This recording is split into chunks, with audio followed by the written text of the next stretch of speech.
First I have to unlock the door, and we're taking coffee with us. All right, I found the gimbal, but I don't have the stand, so this will be good for now at least. If you don't know what our shop, Viking shop looks like, it looks like that. We've got lots of new things coming in. Look at all the needle binding. Kristen's been busy too, so it's adding up. Let's see. Anyway, after luck, and then we'll go outside. It has been really nice outside, so I'm happy to say there's a lot more light than I was expecting. Look, light.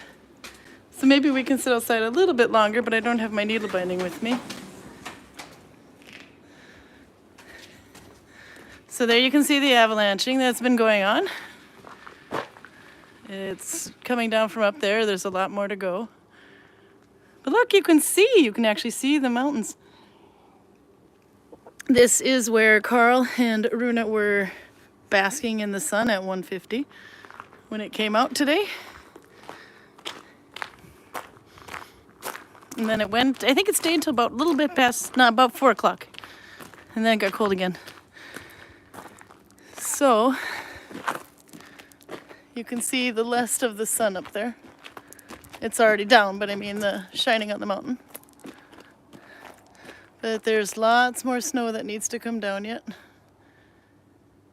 And if you see, if I zoom in, let me put my coffee down. I know, so much light. It helps that it's a clear sky today. There, can you see it? Yeah, you can. A little zoom more maybe. No, I can't zoom any more than that. But you can see the waterfall is leaking. It's trying to come back. So this is nice. This is the first time that we have been outside. Well, when I say we, I mean me, because Karl's been out all day. Have been outside this year. And you can see the trees up there. Look how tiny. They're so tiny. Anyway, that'll tell you how high up that is. But I have something else to show you. I'm going to put the camera on me a second while we walk over. We have a little project up the hill. I just want to say, I haven't seen it in about a week or two, so I want to see how it looks before I show it off. Hopefully we'll have 2 of these, but one should be ready by the, oh wow, he's come a long way. Okay, yeah, you ready for it? Let's see, switch. See it? There's something new on the hill. It's actually nice and cool right now here, though. So I hear you're dying in the heat down there, Broden. You see what it is? It's the world's biggest doghouse. No, half of the house is underground. It's a pit house that Fjallar is building with the help of others. So first they've been digging as soon as the soil was possible enough to dig. And you can see it goes down. So this is probably the house everybody's going to want to sit in when it's hot. But you can see it almost looks like a little sauna in there. I'm not climbing down there because I might not get back up again. It'll have a pit in the middle, I think. Fire in the middle, which, if that is true, would explain all the ventilation up top. But it's going to be quite cool. He's got iron for it. We've got the iron latches for the door. And the, yeah, this one's for you, Amaro, another thing to build for your village. Yeah, we got latches for the door and the handles in iron now. But you can see he's been chipping away and carving. Pruda's got a friend watching over her shoulder and she's entranced. Oh yeah, you haven't even seen the other direction yet. This is the new stuff. So it's not all, of course, carved out with axe because that would take out forever. So we do have to use modern building supplies, but then we will cover it as much as we can to make it look as historically accurate as possible. But it's going to be quite cool. I can imagine the kids are going to be wanting to slide down that all summer. I have no idea if we're going to have dirt on it or just have it slated. I would imagine it's just going to be wood for the first year. But it would be kind of cool with dirt on it. It would just fit in and nobody would know what we were up to in the village. And there's the backside.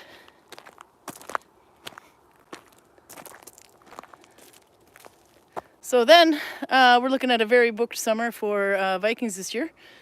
4 weeks are already booked. 1 in June and about 3 in July. And even all of Easter is booked this year. So I'm asking Twirl, do you think people would be allowed to sleep in there? How many Vikings can I put in there? She says, well, if they want to sleep in there, yes, but they're going to have to be completely Viking. There is no place to hide anything. But if they're desperate for sleeping space, this could do. Obviously, you cannot sleep in the house with a fire going because carbon monoxide poisoning is a thing. So that'll be quite fun. Okay, now you get to see, there, now you get to see behind me. So Prude is trying to hang on to your hat here. This is one of my favorite views. Let's see, we don't want to show off the dirt piles. There we go. Zoom. Ta-da! This is the rest of the village. The gods are behind me, one set of the gods. And the field up above and a big pit. Hello, I see Lyra is here. She's heading south to Gulf Wars today. Oh no! This is Holger's house. You'll see the slavery equipment because he likes to capture and sell young, fresh, and well-shaped women. So be careful. He does offer to sell them back to the boyfriends, though. Hey, Georg! You want to wave? There! They can see an orange dot. That's our chieftain. I saw that. He says hi. So now here's another thing we have up here. Do you recognize, some of you may recognize this. What that is? That is not the boat from in the village, but it is a boat. This is the boat that was over by the hotel. This is what the storm did to it. Well, actually, that's a clean cut. But the storm, I forget which one it was, a couple of years ago, totally shook and ripped the boat, and this is part of it. We have, and the insurance company has to make a new one. So we're getting that sorted, but finding a boat builder is not exactly easy to do. This is the boat Rond, not Njord, but Rond.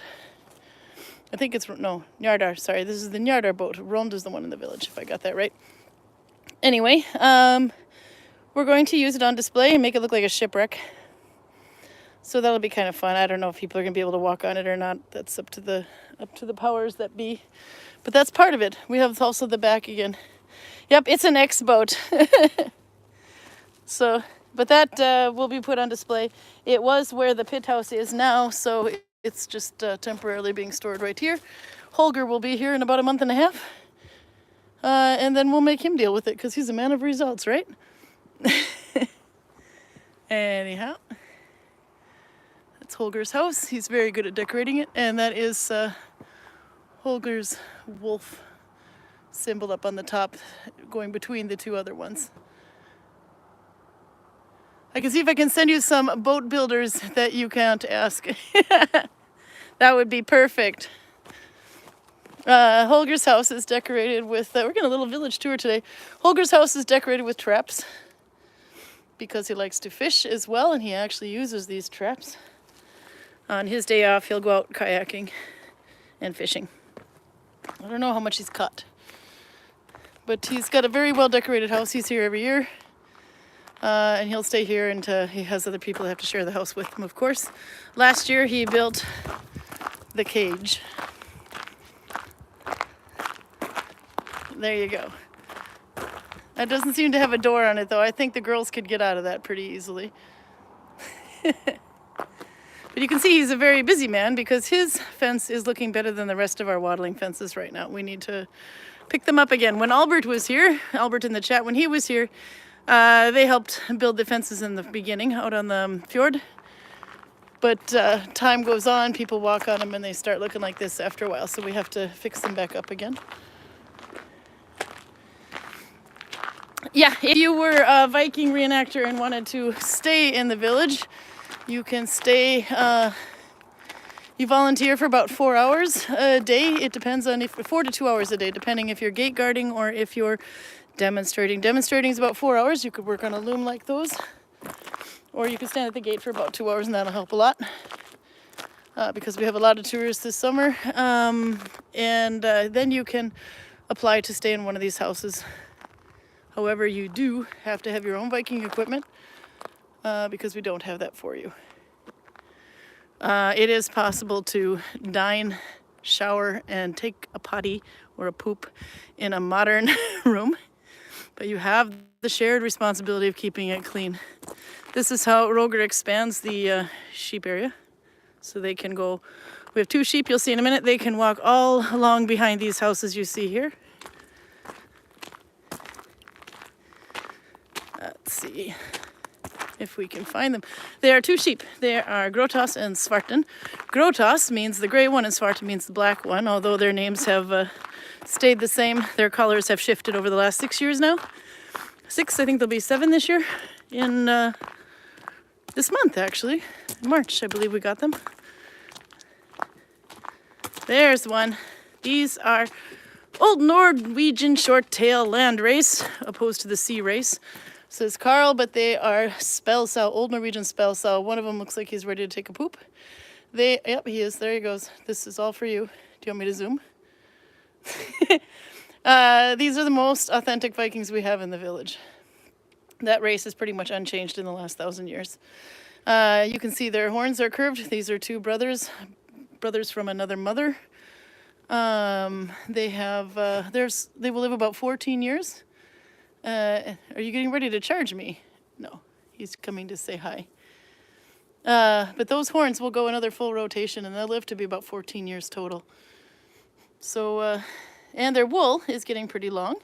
These are sheared once a year, every May, April, probably late April, early May, we will shear them. They have a 1-year coat, and their coat is a double fur. There's a short, softer inner layer, which is great for making clothing, and a coarse, longer outer layer, which is great for making sails or something you need to be really strong. If you're wimpy little spinner like me, then you like spinning with the long hairs, but it does make for a very itchy hat. I do. So this is Grotas. Grotas started going white, that means the gray one, but now you see his face is brown, and his coat even has some brown in it. So, and then Svarten, who is over there, means the black one. Svarten started out black, you can see his feet and face, but he has started to go gray and even almost white on the top there. And as you can see, they're very well fed. He's a little tired, but he's very ready to be sheared. You can see how it's separating where he bends at his neck. When the wool starts coming off on its own, it separates from the skin. It literally is pulled up a bit. That means he's ready to be sheared. But it is still a bit cold here, so we'll let him keep his coat for another month. But these guys are awesome. So we'll leave them in peace. Should we say another hi to Svarten? Svarten's the one, he's a bit more skittish. These are actually rescue sheep. I do. He's wondering why I don't have candy for him. We have sheep pellets for them because there is probably not enough grass in the entire village, if not valley, for those 2. So we have to bring in hay. Let's see what else we can show you. I can't believe there's so much light. I was not expecting to be out here for more than 5 minutes. Sheared, we say, Sean. Shorn would be another one. Here's one of our weapon stations, by the way. They haven't been brought in for the day yet, so you can still actually see them. There's Dane axes and spears on the left. Swords, scramasocks in the middle dish there. Horn, of course. You can have a blowing horn. This one is actually, I think, a drinking horn, but I would not drink out of that if I were you. People have been playing with it. Axes, note the heads. They have like these little beards on them. The Yarmanbu helmet. That is the one helmet I think that has been found in Norway, if I believe, but one of 2 Viking helmets that have been found ever. Albert can tell you as to why you don't find so many of them. Here's another axe. Are you sheeping my language? Shorn, I don't know. Yeah, I would say shorn. But I'm from United States, northern United States, so we probably say things a little different. This is what bog ore looks like, iron. So you can see how red the soil is there. And when you put it in, if you, it's through a special burning process anyway, and this is what you get left. This is the iron that can then start being worked with.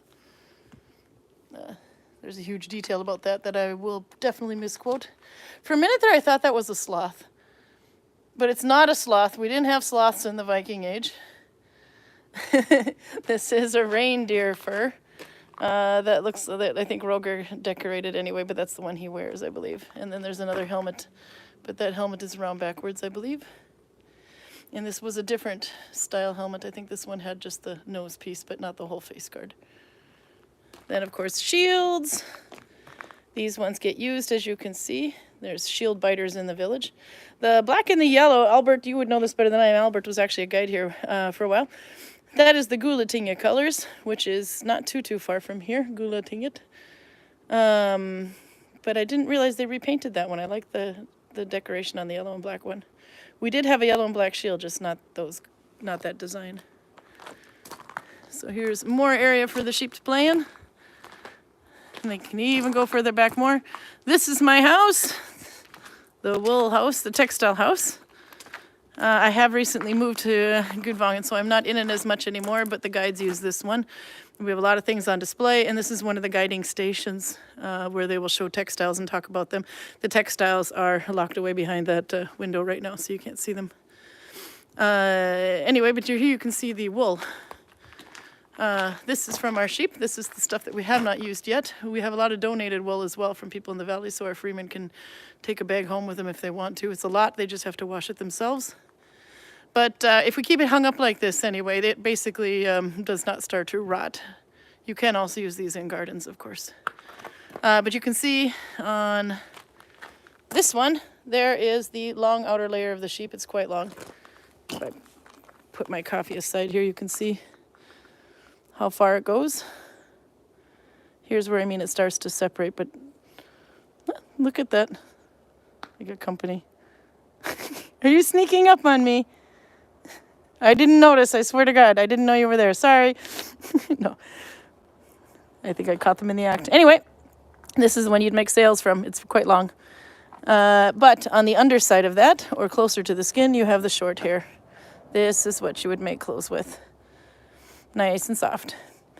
You can also kind of tell if the wool is really itchy, it's probably got more of the longer fibers in it. If it is softer, it's probably made mostly with the thinner. To be honest, I don't bother separating them. I'm too lazy. So I have very itchy wool. I just spin it all together. Yeah, they're sneaking up on me. Look at them over there. Guilty. We'll just hide. Hi. Do you want to be petted? I don't have any treats. Do you want to say hi? Hi. You want to say hi? Come here. He's my little buddy. We hung out in the pandemic. Yeah, look how soft you are. If I touch him with my hand out, he has to kind of come to me, because if I do this with my hand, it's like shoving a hand in the face and he will attack it by headbutting it. There you can see the fur is wool is starting to separate. But if I can reach over the bucket, yeah, he might try to headbutt me, then he thinks I'm a little too.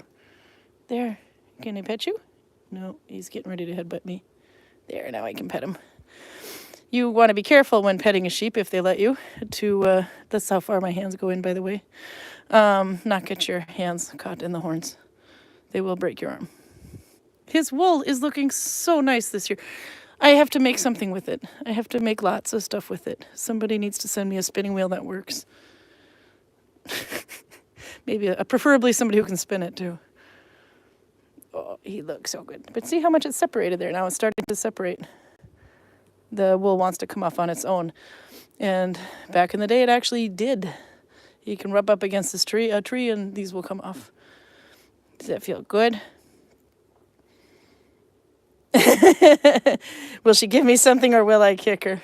Yeah, that one over there is still considering. This one usually lets me pet him. But you don't want to put your hand in his face, because think about it, if somebody did that to you, kind of started walking up with their hand in your face, he will headbutt that. But if you kind of let them come to you, then he'll turn. Oh, I think he's enjoying this. Look how brown his hair got. His name is Grotas. He was the gray one, like a light gray. He was about the color of his brother over there when we first got him. But now it's this really nice soft wool. Look how pretty. You're so curly. You're liking the humidity? Okay, I have to leave you now. We've got more stuff to see. Karl wants his beer. But yeah, this is my house. This is where I will stay in the summer. If there's like one person that's missing a house, then I'll usually let them stay here. There's my cooking pans. They are actually blackened copper. They did have copper pots in the Viking Age, but these ones were so shiny looking that we blackened them intentionally. This is something I found in Norfjordeid, where Albert went to school. This is one cardar piece that sticks onto the wall. It should actually be made with small nails. This one is actually more modern than Viking time, but it is a pretty close match for demonstration.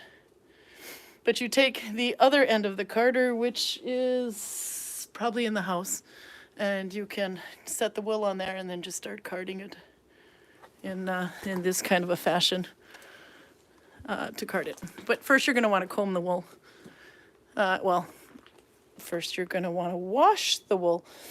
I can talk you through that process real quick because it's so nice and light. So to wash the wool, you put it in a bucket of water. You don't have to add anything to it. I prefer to use lukewarm water because if you go from hot to cold, if the wool goes from cold to hot or hot to cold, it will shock it. It will start to felt. Some people like to just put it directly in hot water, really hot water with some soap in it. Maybe something like akin to dish soap, or Gudvangen soap as they call it in Norwegian, which is something you can wash the floors with. I just put it straight in the water, and I like to have it at room temperature, or the same temperature as the air for the most part of the wool, because then it's definitely not going to shock it. And you can see the water is pretty muddy right now. That means that the wool that is in there is not cleaned. After it's soaked for a while, you can dump the water out, add new water, and let it soak. I thought I heard a rock falling. It's avalanche season, by the way. Anyway, then you keep doing this process over and over and over again. It can take a couple of days. You can actually just rinse it under the sink, but just make sure that the water is not running too hard, or that will also agitate it. When the water stays clear, then your wool is clean. And then we hang it onto the fence to dry, a bit like they're doing there, although this is pretty much just succeeding in freezing it. It's mostly for demonstration right now anyway. Then you can comb it, where you get these really, really big, long teeth combs. Those are put away. Then you card it.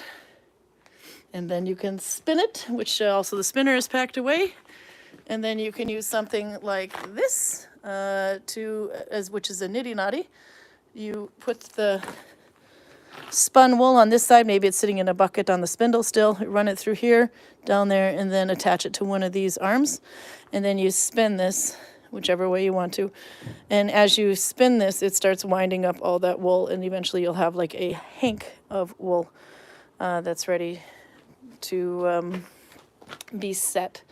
Then you wet the wool once more, and you can hang it to dry. You can either use a little bit of a weight, or you wouldn't comb and card it, as it is double work. It is. This one I have to comb them first, though, because it's just too much. The hair's too long. But anyway, yeah, you could go straight to carding, but you got to do a little bit at a time, then not too much. But that would be one way to save time, yeah. So when your hank is all done, you need to set the twist, because as soon as you take it off, it's going to want to kink right back up again. So what you can do is leave it on, or wet it while it's on the wheel and let it sit and dry, air dry. And then when you take it off, it should be set. Or you could hang it, put it on a hook, not like that though, but put it on a hook and just hang it. And you could put a weight at the bottom, but if you do, don't use too strong of a weight, because you could change the thickness of your wool by the weight pulling on it too tightly. But when it dries, then your twist should be set, and it won't start winding around a bit. Yeah, I don't know if there's wool carders in the Viking Age. You're absolutely correct. That's why we have this one, but like I said, this one is a bit more modern. If it was from the Viking Age, it would be in a museum. But the concept of having one hang on the wall and do this. There's another method of carding up here where the socks are hanging right now. Those are Greg's socks. Greg is horrible on socks. So you can also do this. This is something you would probably use for flax though, not wool. But you pull the linen plant straight through there, and it will eventually turn it into thinner fiber where you can start carding as well. This is linen. But that's already been, I don't know what they've done with that. This is some of the spun wool. I see that they took off the Hespa tray, but this is, or the niddy noddy. You can see it still has a bit of a twist to it. But obviously this has been out here for a while because it's extremely dirty. But I mixed everything on this one. I think this is actually the guides who have spun this, and then I took it off because it was so, the spindle was so full, and put it on the thing. But at some point they took it off. So. And here's some of the plant dyed colors. They're starting to look a little, they actually look much better on camera than they do in real right now because it's getting dusk. This is probably birch leaves. Definitely stinging nettles, the green, you can get different shades of that. This would be an iron pot, this would be a copper pot, because if you use birch in an iron pot, it will go green as well. This is treated but not dyed. Treated but not dyed. I started with gray wool on this one. This is commercial wool. And this one, I think they used avocado, which has absolutely nothing to do with the Viking Age, but I did not dye that one. There's some more greens in here, but it almost starts to look gray. Blue would be done with woad, although that is not plant dyed wool. The plant dyed woad I would not have out here. It's starting to get a little dark on my screen. There we go. And this one. This is an Oseberg loom for tablet weaving. This one we had a little bit of fun with. You can see the cards over on the left there, or on the right, I mean, if that's your right. You have these tablets with 4 holes in them. Some of them actually have 3 holes or 6 holes, but these are 4-hole squares. And you have 1 tablet per row in your needle binding, in your tablet weaving, assuming that the band is going this way. So you have 1 tablet per that, and the way you set up the colors will determine your pattern. And as you shift some or all the cards forward, it will change the color on there, and backwards does the same. And there's all kinds of different patterns. This one that we put on here was for fun. This is one where I have a guide who says you could basically just put the colors in any order and start tablet weaving, and it will eventually make a pattern, but you don't know necessarily what it will be. And that's what this is. This is a mystery pattern. I just made sure that had gray on both ends, but you can see one has orange, one has yellow. But it does create a pattern, and then when you change direction, this is actually not too bad, considering there's a lot of people that have been playing with this. There's where you change directions, then the pattern reverses. So it also could have a little bit of a thinness right there if you're like me and not great at tablet weaving. Where you change the color, it can tend to get a little thinner on the sides, but it's hard to keep the sides straight, even. But that's what that is. I can't believe we have all this light. We didn't even have this last week when Karl went out. Fire pit. This is where the Vikings like to keep warm when it's cold outside in the winter time. It's pretty much central in the village, so when the tourists come through, we can hopefully see them. They will be coming in from down there. And they would take a guided tour that would go here, where the boat that is intact is. Behind me, we have archery. Roger built this little shelter so that you don't get wet while you're shooting arrows. And then let's see if I can turn this back again. And in front we have another weapon station and axe throwing. Axe throwing is my favorite. It's a new target.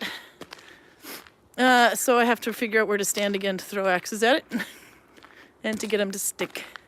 Did they do axe throwing in the Viking Age? Probably not, because they'd be throwing away a weapon. But you could do it as a form of competition or exercise. Whether they did that, we have no idea, but it's fun to do. And the tourists love it, so we do it. More Dane axes and fur. That is the boat that's intact. Down there is the blacksmith and the Gleam Field and the chickens. And those are 2 boathouses, but we don't have boats in them at the moment. But I'm not going to go down that way. This is a big hall that when we have lots of people, for example, we're having a Gilda party in the summer, or Maybe we have 100 cruise ship guests, 150, they can dine in that hall there. And then we have a grindehus. I could look over this way, which is right next to it. Does have a modern kitchen in it, but they kept it as Viking looking as possible. The hotel uses that to make food for the cruise guests, etc. So inside that middle building there is a modern kitchen. But there's also huge barbecue pits on the outside. Let's see. Try not to go too fast. The green building in the middle, that's the chieftain's hall. It's good to be the chieftain. The little mess in front of it, that's the toilet. If you use it, you clean it. We do have modern toilets. There's some other games for kids. This is like a ring toss game, but it's hard to see the antlers right now. This one is kind of a fun one and really easy to make. It's like a ladder, and you try to get this caught on it. It's just a string between two pegs. We had another one over here. It's like this little castle, and they'd have these blocks up here which are supposed to represent the soldiers and one bigger block to represent the king. I went to go pick up the pieces once and got whacked in the head with Thor's hammer, so we don't play that one anymore. There was one wooden piece that was supposed to represent Thor's hammer. But 2-year-olds throwing blocks, they're vicious. When things break, they become decoration. This was a wagon. I can see the boat. Looks like it's been painted recently. This is Rond, I believe, the name of the boat. This one is not seaworthy, as you can see. This is also why we don't want people climbing in the boats to take pictures and stuff. So the few that you see, the professional ones, they've gotten some special allowances. But it is a very good version of a smaller Viking boat, not a Viking ship, but a boat. This would be used like to ferry around. You can steer with the rudder. The rudder, their steering board, however you want to call it, is also removable, so you can bring it in when you want to go fast. If you had a sail, for example, but this boat does not. And then you can figure out maybe 16 butts would fit in here. This, I have no idea if this is accurate or not, but this is what we're using as a representation of a Viking fender. So that doesn't happen to the side of the boat. This is one method. You put one of these in a bucket of water, and I have no idea how it works. Karl does. But you can tell the direction you're going in. One method of doing so.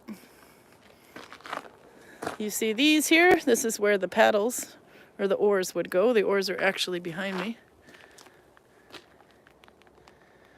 There's some of the oars. But each one of these bends here has a hole as well. Albert knows what this is for. So right now, if you're sitting there and you want to use this part, or sitting there, for example, and you're rowing, this will hold the oar, no problem. But if you want to go the other way, you've got an issue. So you'd have a rope going around here to hold the oar. So you could push the other way if you absolutely had to, or paddle the other way. And then I like to ask people, where is the toilet on this thing? Anyone see one? No toilets? Here's the toilet. It's overboard. Yep, that's where you go to the bathroom. You can also see we have representation of logs. This is how they would roll the boats onto shore. You just put down some round logs, not necessarily a sawhorse, but round logs. You could attach rope at one end of it and pull it over. It's not a toilet, it's a head. I was just going to say it's the ocean. Yeah, we prefer you don't pee in the village. You'll notice that, well, not in one of these anyway. You'll notice though that the boat has no dragon heads on it. But the Viking ship absolutely would. Maybe a dragon head, maybe a tail on the other end, or just 2 dragon heads. Not necessarily sure. They could be represented in many ways. The reason ours doesn't, I am told, I have no idea if it's true because I'm not a guide, is because it's bad luck to have the heads on when the boat is on land. Albert, do you know about that? Another thing we can ask Karl. I know we've mentioned it before, but you'd think I'd retain information when told. And I don't. But that is why. We do actually have heads for the boat, but the boat, they are in storage. God, it's a beautiful day today. I can't believe there's so much light. We are going to go inside and play with stitching and get Karl some beer too. You heard that one as well. Okay, good. So maybe I did retain some knowledge. By the way, it's about 14 to 1600 meters up. In the summertime, we get base jumpers jumping off that thing.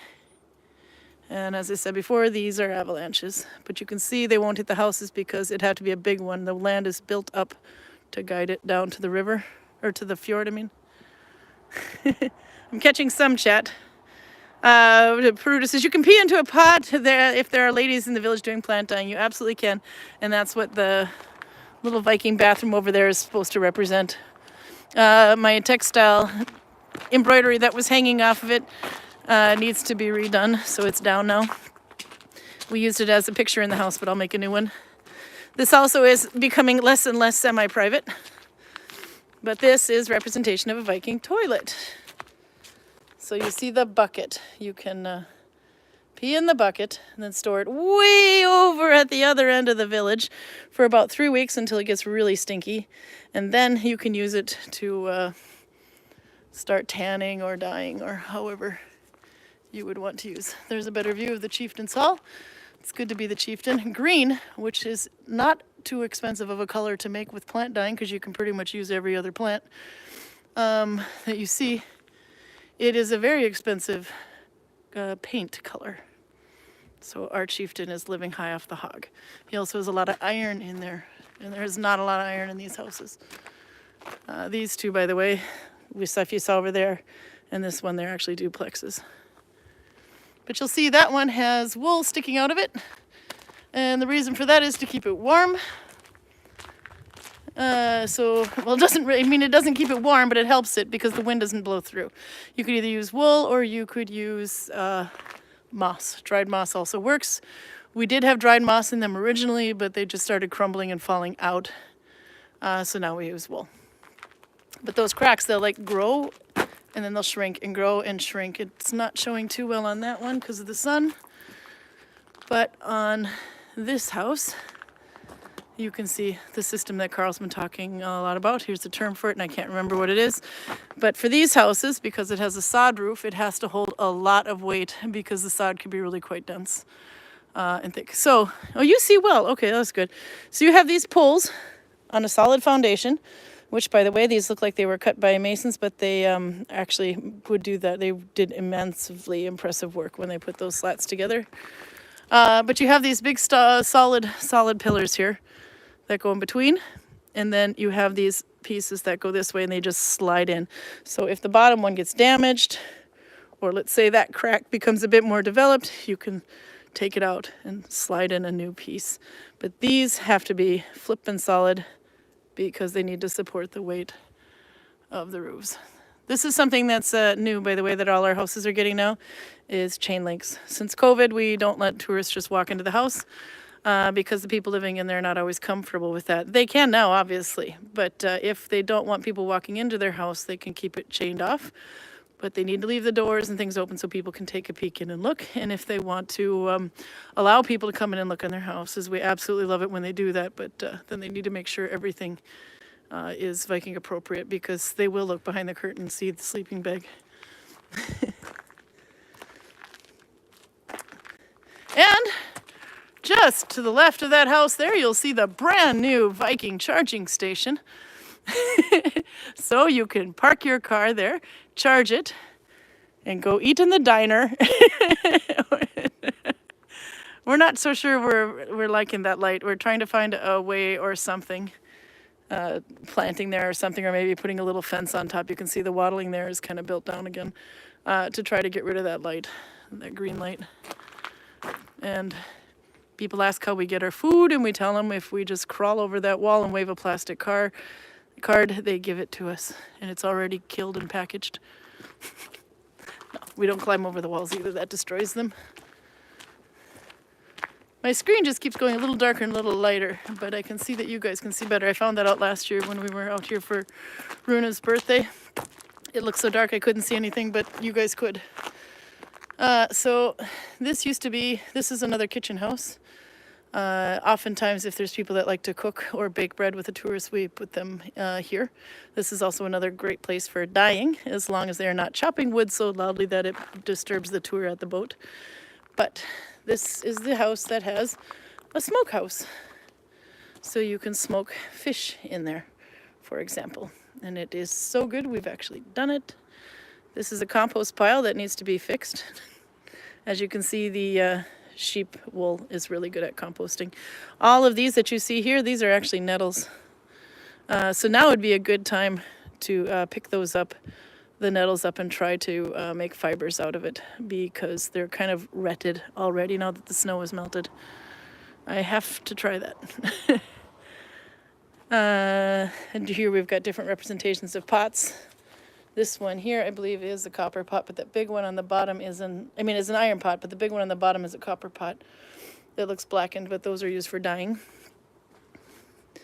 And then they'll hang the wool to dry on a A-frame like that one. And then this is the pottery. A lot of pottery happens here. Lisa, her name is Trollsmed on Instagram, which means Trollsmith. Trollsmed, Trollsmed.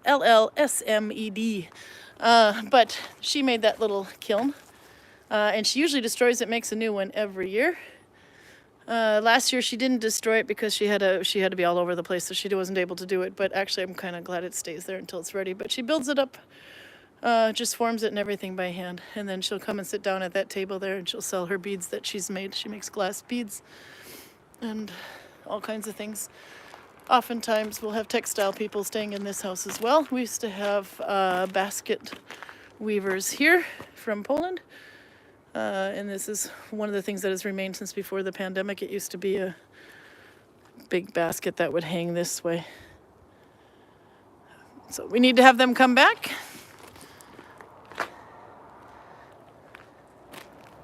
Let's see. I can find chat here a little bit. No Viking contraband. No, absolutely no Viking contraband. I would love to see the glass bead making process. Oh, it is so wonderful when she's doing it. I should get her to do that, actually. She's kind of a witch, so she's got like lots of weird things hanging off this house. We're on the back side of it now, though. But like in the distance there, she's got, like Roger put this pieces of tree in the ground there and then attached little lamps on the top of it. And then she started hanging things off of it. Let's see if I can go around where you can see a little better. This is a little kid station. It's hard to see under there, but there's some blocks and things that they can play with. That is the first house we see when they come in the village, so we do not allow anybody to sell anything in that house, because the last thing you want them to see is nothing but sales when they're contemplating buying a ticket. Our Vikings are allowed to sell their things. They have to be Viking, they have to be handmade by them. They can't bring in things they bought off of Wish and bring them in. This is the front of her house, so you can see she likes to make things look very witchy. She didn't like that the chieftain had this nice painting work outside of his door, which you might have seen a little bit better earlier in the day. So she decided to pull a bunch of roots and things and decorate her door, and now she's better than the chieftain, she says. You can also see some pottery remains as well around here from it was a pottery and a basket weaver that was living in this house for a while, a couple years ago. See, more witchy stuff. She finds dragons everywhere. Let's see, I see my name, but it's hard to see. She's a witch. Yep, they turned her and they turned you into a newt, but you got better. Karl, are you going to Hamar Midalders Festival this year? Karl and Karin, sorry, Karin. I would love to, but we'll see what the work schedule looks like. We are expecting a lot of tourists this year. They were head start early last year to the point where we were calling our summer help and asking if they can come a month earlier. And then they did, which was nice.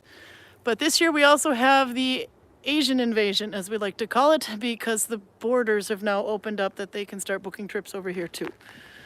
So if it's as busy as it was last year and then some, I'll be lucky if my boss even lets me out of the village. Anyway, but we're gonna go inside because it is now getting a little dark and Karl probably needs a beer. We're at 44 minutes and I haven't even showed you needle binding, so school. So the stitch is Broden, is the stitch of the month. Color is yellow. Broden is F1+3. But we did Skansen to show you what it was, because people were asking about it. It was Skansen stitch. And they're calling it that because there was a video put out by Skansen Museum of a lady doing a stitch. And what she's doing is Broden, but she's connecting it with M2 by the middle two. And in doing so, it gives it a different effect. I finished my hat. I can't believe it. I did what that was done with that stitch. And then I decided to do regular Broden, which would be Finnish 1+3 F2. Do I have that right, Nella? I think because some of the names changed with the connection. And I'm not sure if the original Broden was F2. I'm glad you got to see it. You guys deserved it. My God, you've been waiting since what, October? To see what it looks like in there. Can't do that too often. They'll want you to buy a ticket, but you didn't get any Viking information out of me really, because I'm not the guide. I'm the oh crap, we don't have anybody else guide. No, I do textiles, but I also help with the web shop, make a bold attempt to do social media on Facebook for Viking Valley. I book the freemen into the houses. Sorry about the big chain noise. We don't want anybody coming in here and stealing the needle binding. That'll do. Okay. I can show you the needle binding as I walk through, because, yeah. These are needle binding. Most of these are done in Oslo stitch.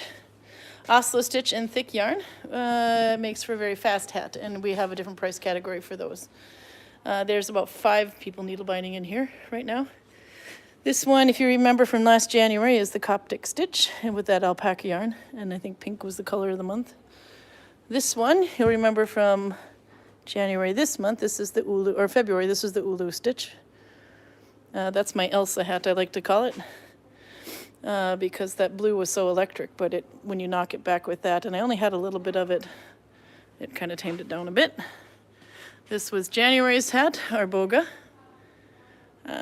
This is Finnish 2+2, F2, and let's see, that's the bear hat, the big one there. That one is in Oslo, but is extremely expensive yarn. Some of the hats have little points on them because people ask for that, so I have to force myself to do that. This one is in Mammen, which is 1+3 F2. This is also Finnish 2+2. That was the one I did Christmas time-ish. And then we have, of course, some sewn hats, too. One did a headband. I don't think the Vikings have headbands, but people like those as neck warmers as well. Then we have Kristen's plant dye wool. The orange one there is madder. The blue is woad. There's some yellow and browns in different shades. The ones on the bottom there are not plant dyed. Those are machine colored. Those ones are natural wool from Aurland, but they're much thinner, so you want to use that one with Finnish 2+2 or something. But that's the natural colors, but they are machine spun. And then you have these here, which Lila Fried made.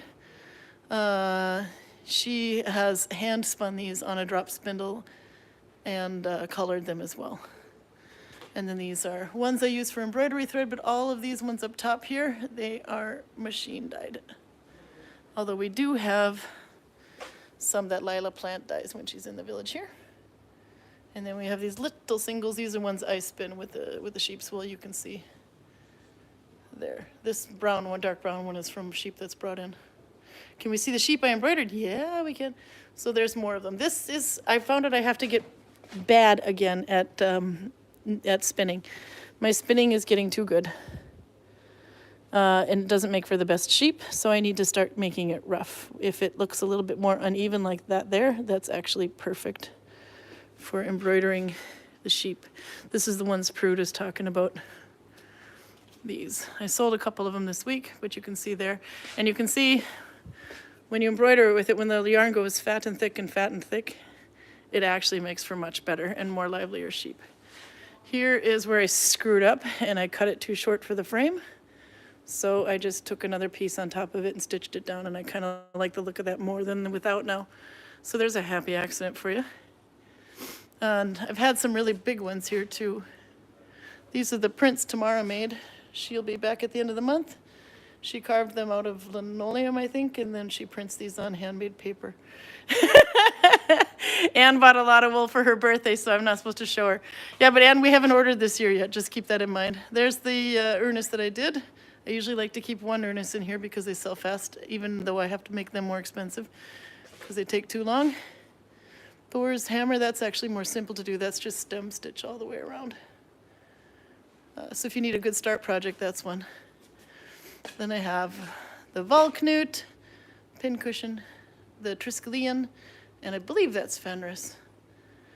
My friend says they're a sheep cassos. Yes, they are. The sheep all have fun ways to go. Okay, we got to get Karl a beer. I think we're going to be a little overtime today because I didn't play with needle binding, but I was not expecting to be able to be in the village that long. We stayed in the village quite a long time, Karl. It was really nice and bright. Not a cloud in the sky. I'm Gregging it hard. Greg never knows how to keep a timeline on his tour. Let's go get you a beer. Do you want to have a beer out of the new glasses? Okay, so we're going to go over time if you have time. Let's see. Now, this is where I have a problem with the gimbal, so close your eyes because I forgot the tripod. I'll let you know when I stop spinning it. There. Okay, and then we'll use my little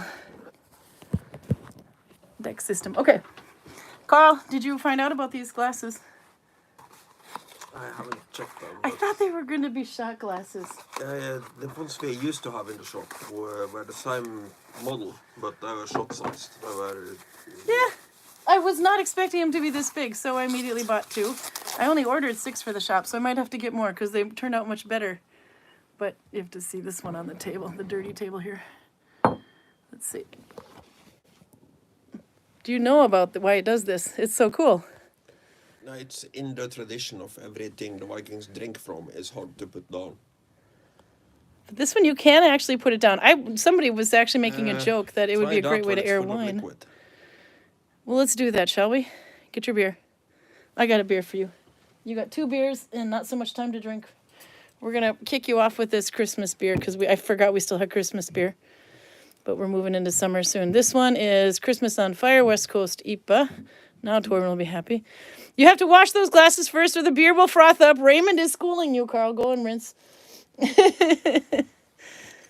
I said, I thought I bought shot glasses last time. You might have, actually. I saw them on the list and I didn't ever remember getting those. So I thought, we did try them, but I thought they'd be this big, but they were so much bigger.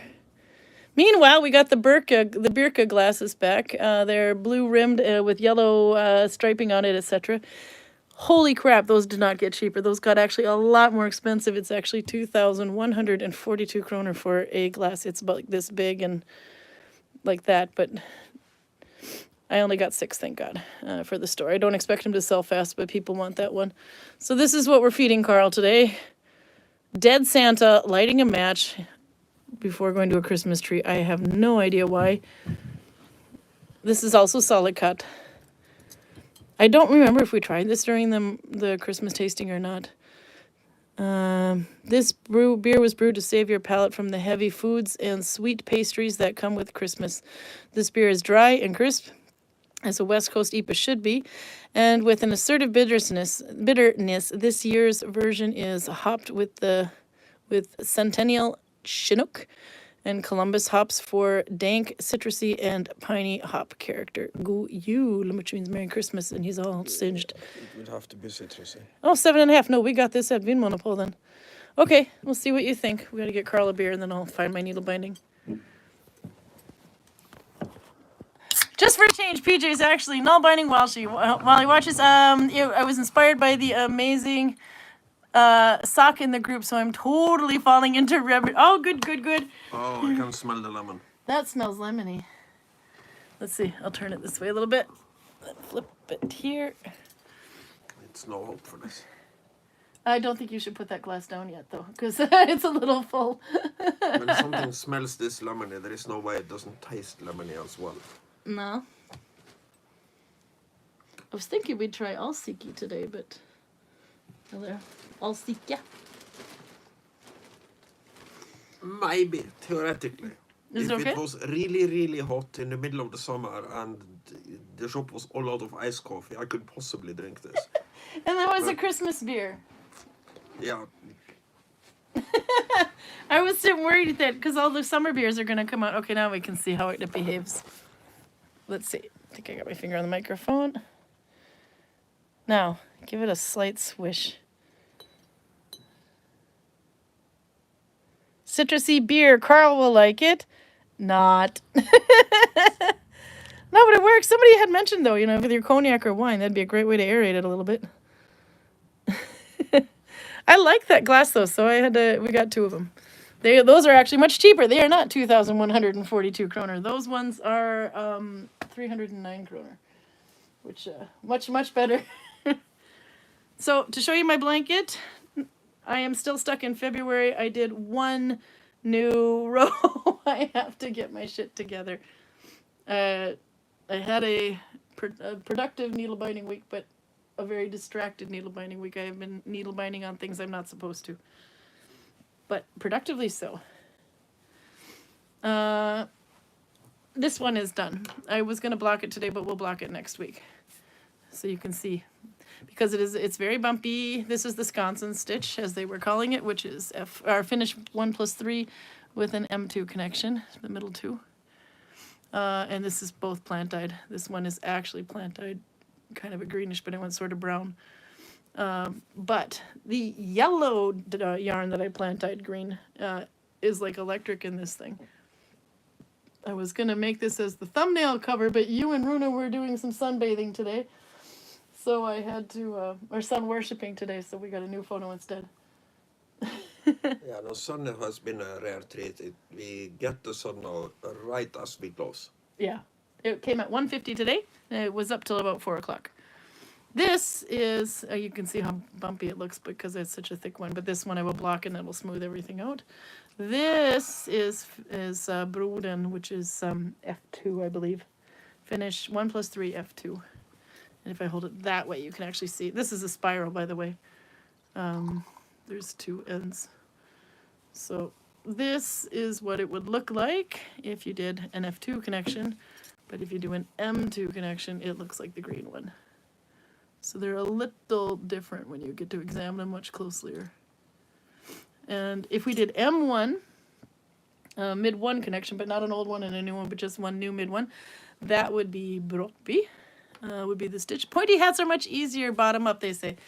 I would think so too, but I've been doing them intentionally. So what I did when I do the top, I start with maybe 8 stitches, which is not as many as I would use to make it go flat. I would usually start with 10 or 14, depending on the stitch. My nose itches. Anyway, but then I increase every third. You don't do like increase every 1 and every 2 and every 3. I just start increasing every third until it starts going flat, and then I do it in 4th and 5th or however would need be. But that's how I decide my pointy hats to make. But I needed to make a lot more of them because Anders Hovland has been in the building in the village quite a bit, and he wears a pointy hat. And every time he was there this summer, everybody asked, where do I buy a pointy hat? And I had all these flat top hats in the village. So I have to do pointy ones now. It's like a set. Did you see that, Karl? I was quite impressive for a minute there before I lost a boob.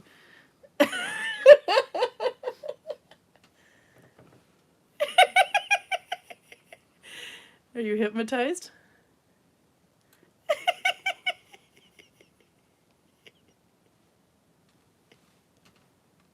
I'm having too much fun. I will show this one though. So then there was one, and I was kind of looking this up too. It's Alsike in Sweden. Where there was a find, and this is Finnish 1+3, but with a plaited edge. So you go over the needle instead of under it, or the other way around. Anyway, I was looking up how to pronounce this now because I got schooled with Oulu. So I was going to get schooled with Alsike as well. I was sure of it. How do you pronounce the Alsike? It's a Swedish city, so. How would I know how to pronounce You would think there'd be Alsike, or You know we're not in a union with those guys anymore. No, I know, but so I looked it up on all these little pronouncing videos. They even try to say, how do you pronounce Alsike in Swedish? And they all say, Just try to Alsike. channel your inner Alsike. Swedish chef and you'll probably get it. no, I'm going to go with Alsike because that's how you pronounce it probably in Norwegian. And I did learn Swedish before Norwegian. Let's see. We're going to have to use this yarn here. So how do you like your beer? It's horrible. Do you need to finish it, or would you like to rinse the other glass? You want to rinse you can rinse this one and have the other one? No, but I can just empty this and take it in this glass. No, you can't. You'll ruin it with that nice lemony flavor. I don't like lemon, but I don't think it's plutonium. It's plutonium. Look, I have a second one. Oh, this one has a glass design, a little flaw in it. See there? But they are hand blown. So is that a flaw? I want a different glass. Don't put anything in this one. Then I'm switching it. I don't think that's a flaw. They are hand blown though. What are you talking about? The bubble. The bubble in the glass there. Now in glass that might be an issue. So I will. Yeah. So I'm not gonna get this one though. I'll put it back. But they are hand blown. One of the ways you can tell is if you've ever seen that, is it called Blow Up or something on Netflix or something, or maybe it's on HBO. I have no idea. But anyway, it's this glass blowing competition. And they always have to make the glass like on the end of a rod. And then when it's all done, they tap the rod and this thing goes, and then you can usually see again. You are again in union with them since Thursday. That's right. Sweden joined the NATO, and so did, well, Finland too, but that was earlier. Yeah, That's been all over the news now. Yeah, on Thursday. Almost, yeah. Yeah. No, so anyway, one way you can tell if it's hand blown is by the way it is on the end. But that is a really cool show, by the way. But yes, no, I think I will not let him touch this one because that bubble in there is going to drive me nuts. But I don't think it's really a problem because it's hand blown, but I will take it up with the company. They have to send me some replacements anyway because some things we got the wrong things that we ordered. And I checked, it's not my fault, it's theirs. I ordered X and they gave me Y. So you'll just have to plutonium rinse your beer. Of your thing in the village. Yeah, what did I say wrong? The building technique that you couldn't remember the name of Thank is you. slip work. Slip work, yeah. The thing with the dragon heads is I'm almost 100% sure that this is just something they say as an excuse. You don't like my wank The information?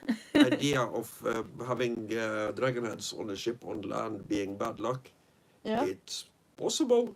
God Albert's knows. on my side. God knows, but I would like to see the source for it, if that is something the Vikings actually believed. Yeah. Something that hippies believe nowadays, entirely possible, don't care. Did the Vikings believe it? Yeah, that I don't know. Do you think? No, I don't think so. Is it written in any sagas? They seem to think that the dragon heads scare away spirits. Yeah. And unless you want a good relationship with the spirits, then you will keep them on. Yeah. Because spirits will also cause disease and do a lot of other bad stuff. And if you have dragon heads on the top of all the houses, why in the hell would it be bad luck to have one on the boat? But that was something that we took inspiration from stave churches. We don't know that they actually did have dragon heads on top of the houses, do we? No. But when you put it on the churches. Yeah. So that's something we were kind of taking... A lot here is based on like one sentence in one of the sagas about Vikings going to Ireland or wherever. And I specifically took off the dragon heads to not scare the good spirits of the land. If the Vikings think dragon heads scare away spirits, and you have dragon heads on the stave churches, probably for the same reason, except now they think the spirits are demons. Yep. Then dragon heads on houses kind of make sense. So if you want your house spirit free, but you don't really care about the boat, I don't see that. But if there is a source, I'm more than willing to read it. But I haven't read all the sagas, obviously. But this sounds like... I think we don't have dragon heads for that one. We had for the other one. They are in Olav's office over at the Fjordtel now. Yeah. But Is I that don't- where they are? I was going to say, I don't know we think kept them. I don't think we ever had the dragon heads for round. Yeah. Because I remember What's the name of the one that Eivind, was... the woodcarver, volunteered to make them for us for Mm-hmm. free. But for some reason, it was either as we say in Norway, boiled out in the cabbage, or he was declined. I'm not sure. Boiled out in the cabbage, which basically means you kind of forgot about it. Cooked ut i kålen. Cooked It's ut i like kålen, yeah. the typical way something gets boiled out in the cabbage is that you have like 17 things to do and you only have time to do 11 of them. You're making a little sample to show the Alsike. But I need a bigger piece. And then we can do it. Okay, there's probably lots of questions. Expecting it to be good for some reason. I will show you your second beer so you can get... The second beer was... yes. Øler. I don't know. Iker. I have no idea if that's an L or a C. Riolit Belgian Dark Strong. The oldest house Albert says he has seen that has dragon heads on it was at the top of from the 1600, but doesn't know if it's original or if it was done later. Yeah. This one's 11%, so that means this is something we got at Vinmonopolet. 2022 barrel aged. This is actually a product of Norway, so this is what we're calling Belgian Dark Strong. Ei lite parti av fjorårets juleøl lagret vi videre på eikefat fra Nassau, som opprinnelig var brukt til mørk rom. A little part of last year's Christmas beer was stored, or aged, do we call it, on oak. That sounds Barrel very or familiar. You might from Nassau, which was originally used for a dark room. Oh, the wood was from Nassau. Okay, I got it. Et års lagring har forvandlet riolit til en meget kompleks smaksbombe av et juleøl, der mørk kandis og steinfrukt har blitt komplementert av den søte, fyldige og runde smaken av rom. Oh, rum. Dark rum. Okay. 1 year's storing has changed the riolit to a much more complex taste bomb of a Christmas beer with dark candy and stone fruit, which would be anything with a pit fruit, I guess, has been complemented of the sweet and full round flavor of rum. That gives me a serious deja vu. I think we must have had this on the beer tasting day. I don't know. I know we liked the fact that it had Belgian on there for you, but this one says Belgian Stark. But we had so many beers Belgian that day, strong, yeah, strong, that, dark strong. I think everybody lost track. Yeah, this is true. I don't remember this lava-looking stone on here. But anyway, so that's your new beer. But it is 11%. No, that's the riolit, I guess. Riolit You have to rinse the glass. Raymond said he's watching you. And it's rinsed with lemony glass cleaner. Boiled out in the cabbage because it wasn't mooded. God, my historical glass collection is getting bigger each year, I swear. Well, ours is not very big. It's pretty much Karl's, but this will be my first Viking glass. Have any of you seen the so-called circus glasses? No, what are those?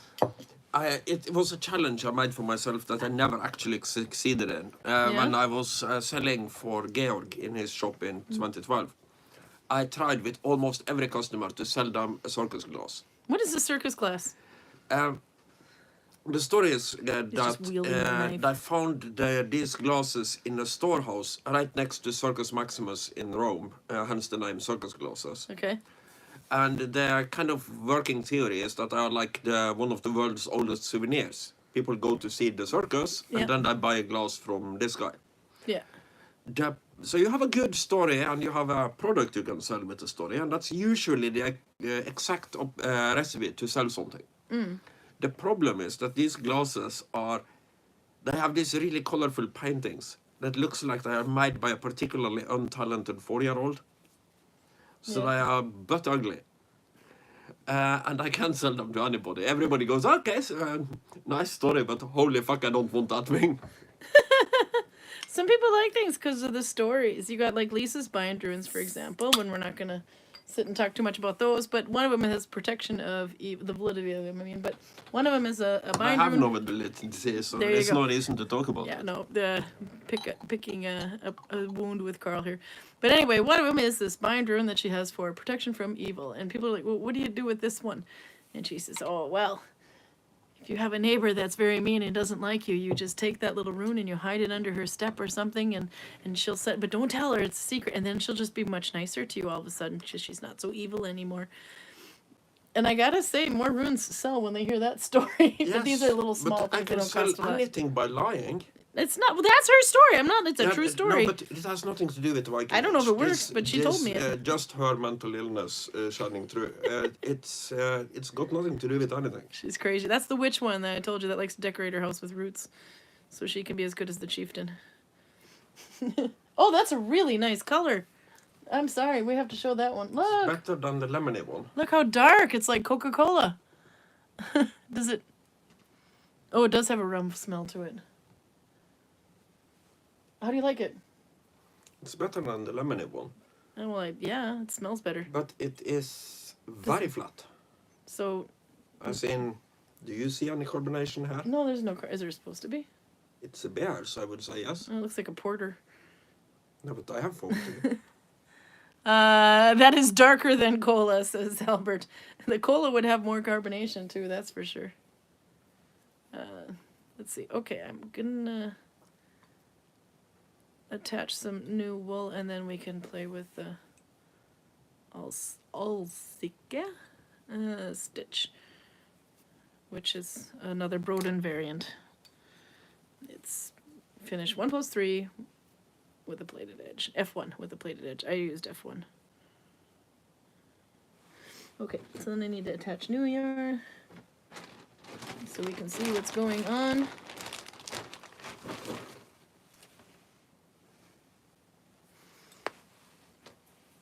I made a little video about, there was this lady that showed a picture of a Dublin stitch, and just one picture though, with the way the yarn was wrapped around on a stitch. And then said, I think they found that on Karen's page. And I'm like, no, okay, that's not from my page, but by the picture I can see that it would be made like this. I have no idea if that's right or wrong, by the way, and I have no idea what the basis of the Dublin stitches or anything, but Nell had some information which was quite interesting. But that's the only reason I made that little video, and that's why I have to be very clear in saying, if I'm doing it right, that's what that picture's was, the Dublin stitch, but I don't think I don't know that it's right or wrong or anything.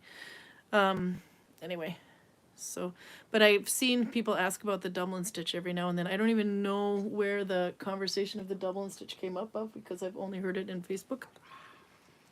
But Anne said she had, or Nella, I think, and Anne said there was something that just said that that would be as old as the York stitch, I believe, if I remember that right. Anyway, so there's that little video about that, but grain of salt when you learn that one. Okay. Does have a little bit of carbonation. Yeah, I can hear it fuzzing now. You got a bit of a head on there. I can hear it. It's just going flatter and flatter and flatter. You want me to go chop carrots after YouTube, right? Nah. Is it very important that these carrots are evenly sized? No. I have to make chicken soup because the chicken I made kind of got dry. So I thought if I make soup out of it, that'll put some... Because this is 11%. Okay. What did Nilla say about the... Yeah, it was found on Viking Age layer. Okay, yeah. Albert said, by the way, the dark ones rarely have carbonation, above 10% thickness of the beer, and it gets a bit harder to carbonate. Ooh. So there we go. Learned something new. Albert, you just schooled Karl. That's pretty good. Then Nella says, the fragment has been missing for 30 plus years. And lastly, anything of it has been published early 90s. Okay, yeah. So any, I have to, what anybody says about that stitch, they're probably right. Or they could be wrong. I don't know. I don't know anything about it. That was the reason why I made the little video. And it was purely based off one picture that had my name tagged to it, because I have nothing to, that wasn't my page. They tagged it from somebody else's page anyway and put my name on it. So I just thought I'd say, nope, that's not mine. However, this is how I would interpret it to be, based on that one drawing alone. But I don't know anything about that stitch or anything. Okay, so needle binding. How you doing, Karl? Anne is planning to include, yes! Anne is planning to include the fragment in the Nalbinding object of the week in the near future. I think she was planning to do that in like 2 or 3 weeks. That would, Anne would know, and she's going to have pictures and whatever, so that would be a good one to see if you are not familiar with Anne Decker's blog or a Nalbinding item of the week. Just kind of skim through in the history in one of the Nalbinding groups on Facebook, and you'll see it. Okay, we're going to play a little bit of needle binding here. I have to make this look like a gimbal. See? Okay, and then we'll support my phone here to keep it from falling. There, I think that'll do. Okay, so this one was M2. I already finished it off, though. So when you're doing your finish 1 plus 3, you would connect here, not here. This would be like F1. If you do one new, one old one, it's F2. And then if you're connecting here, it's M1, and that would be Broden. But if you connect with one, say one old and one new M, so it's M2, then it would be that one that they were calling Skansen stitch, which looks like this on the right side and this on the wrong side. So then if I did the regular finish, the regular Broden stitch, which is connected with F2, which is one new one and one old one, that's on the top here. And then it would look like this on the right side. So there's a little bit of a difference here. And the density is, of course, this is a little thinner than this one. And then that would be the wrong side. And the way to make Broden, or all of these are all one thing in common, is it's 1 loop on the front, 3 loops on the back, and you work it just like you would also. You'd go 3 away. This looks like 2, but that's 1. You go 3 away, and then you go forward. And normally you would go under this one too. But for Alsike, you're gonna go over that one, but I have to connect it first. So I decided for this little test I'm gonna do F1. So F1, 3 loops from behind. You can kind of see you've been there, but you haven't been here. So if you get confused. And then you go forward, but instead of going under that loop, you go over it. That's how, if you do that on anything, they call it a plaited edge, because the edge will start, well, I don't know, because when you look at the front, it doesn't look too plaited or braided to me on the front. But when you look on the back side, it sure does. Now it looks braided. So that's where anyway, but that's literally just from doing, let's see, 1, 2, that's my 3rd. You're liking that glass, aren't you? Nice and be stable. I know, I love it. I needed that. Sorry, there, and then it's just from going over. When you go over that, that'll give that edge. It'll also kind of, might make it look a little bit curly on the end.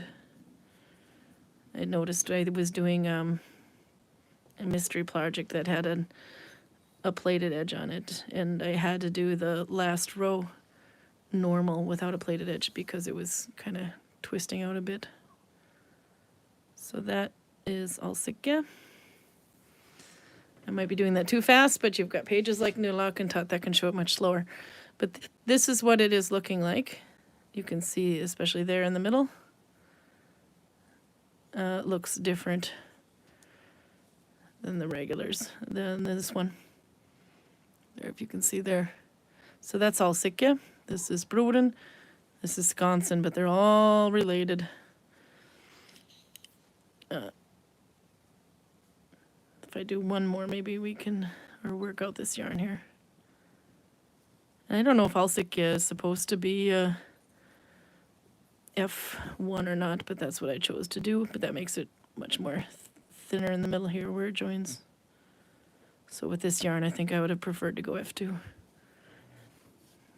I do not plan to make anything out of this with this stitch right now. I just wanted to do a little test to show. Let's see there. So it's got, oh yeah, there was another thing that the yarn goes this way on your edge when you're doing a plaited edge, but on this one it doesn't go that way, it goes that way. So that's something that will also be a little different. So that's why if we had to go under the X, Karl, we have to have a plaited edge so that it goes this way. Then you can go don't worry. under the Don't have X. to go under the X. No, but we can try that into next week anyway. Also, I'm not sure if there is room. I think I did something screwy there, but that's probably where I don't know what the hell I did. But anyway, that was just a sample. So now we have some fun and playing. I'll put the camera back on a very tipsy Karl because he decided he needed to drink all of his beer in the last 5 minutes. No, we're on 80 minutes now, so we're well over time. There we go. Should we put the filter on him? Where's the... No, we have to do the You shouldn't bubbles. be playing with technology. It's just dumb. How's the beer, Karl? There is no lemon in it. There's no lemon? Even though it's not my favorite, I will happily drink it. The last 3 beers have had lemon in them, so... I like this bubbles filter in the dream. Now we're drinking through Karl-colored glasses. Okay, so I'll go back to no filter. I have not, I'm sorry I didn't catch up too much on chat here. Drat says, PJ, just as I'm finishing a star chain and not pulled the whole thing out of my hand, and now I have twisted a bit, and then I didn't pick it up right. Oh, I know the feeling. Jenny Lynn's here, by the way. Just catch at the tail end, Jen, and tail end we'll have to catch the replay. Yeah, we ended up being in the village for about 44 minutes. I was not planning on doing that because I didn't think it was gonna. I thought it was only gonna be light for about 5 or 10 minutes when we got in there, but because the sky is so clear today, you guys got a pretty good also, trip around the village. Because of the mountains, a week makes a lot of difference. Yeah. And you saw how light it was last week when I was showing you. Huge difference today. It's a lot lighter now.